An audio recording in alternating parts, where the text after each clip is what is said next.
Aini kuma gĩcigo gĩa gatagati wa bũrũri Mount Kenya region nĩ mayumĩria na njĩra nene gũcakaya gĩkuũ kĩa ũmwe wao thutha wake gũkorwo akĩhurũka ũtukũ wa mũthenya wa ira Thursday, na nĩ ndeto irakorirwo ikiumbũrwo nĩ Karagũ Mũraya. Mũini ũyũ ahurũka thutha wa gũkorwo akĩhotwo nĩ bara ya cancer.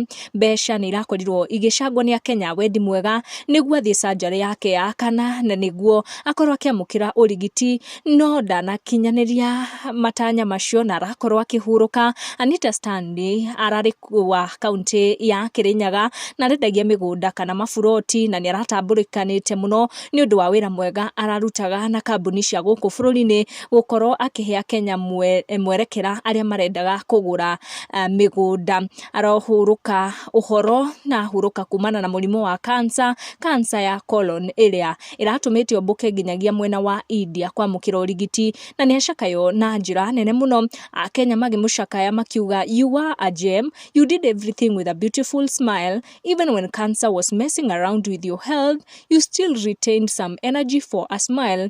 I pray for strength and comfort to your beloved and to the entire Certified Home Limited led by Mr. Peter Nyaga. You did so much for the company, even in sickness. They gave their all to support your treatment in Kenya and India, but God has said it's your time to call home.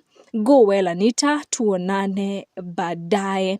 Anita akorwo akĩhurũka thutha wa kũrũa bara ya mũrimũ wa cancer ĩratuĩka nĩ cancer ya colon, na Karagũ wa Mũraya nĩ atongoria aini na Kenya gũkorwo makĩmũcakaya na njĩra nene mũno na gũkorwo makĩririkana wĩra mwega agĩkorwo akĩruta na bara nene arũĩte ya mũrimũ ũyũ wa cancer.